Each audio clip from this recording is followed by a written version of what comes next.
देख 7 विभक्तक 9 को आम क्यों क्यों प्रकार रे आमे दर्शाई परिबा। तबे देख एठी मो पाखरे एक आयत चित्र अछि, यहा को मु समान 9 भाग रे भाग करिछि।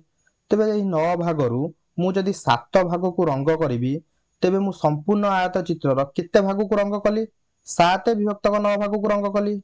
तबे आउ क्यों प्रकार आमे दर्शाई परिबा 7 विभक्तक 9 को 7 विभक्तक 9 को आमे भांगी की 2 विभक्तक 9 प्लस 3 विभक्तक 9 प्लस 2 विभक्तक 9 करके आमे दर्शाई परिबा।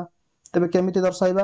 तबे देख एठी मो पाखरे आउ एक आयत चित्र अछि, यहा को मध्य मु समान 9 भाग रे भाग करिछि।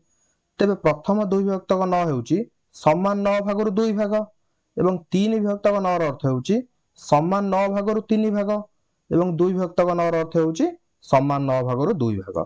तेबे मु एही चित्र र केते भाग को रंग कली मु या को समान 9 भाग रे भाग करथिली एवं 7 भाग को रंग कली, अर्थात मु एही चित्र र 7 विभक्तक 9 भाग को रंग कली। तबे एही 7 विभक्तक 9 को मु 4 खंड करके मते दर्शाई परिबि। तबे देख एठी मो पाखरे आउ एक आयत चित्र अछि, यहा को मध्य मु समान 9 भाग रे भाग करिछि। तबे एही 7 विभक्तक 9 को मु 4 खंड करके दर्शाइबि।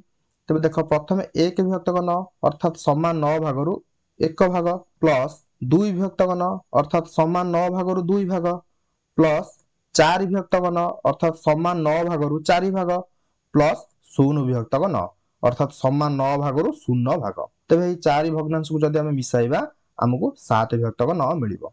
तबे एही चित्र रे आमे केते भाग को रंग कले 7 विभक्तक 9 भाग को रंग कले। तबे एही भली आमे 7 विभक्तक 9 को विभिन्न प्रकार रे आमे दर्शाई परिबा।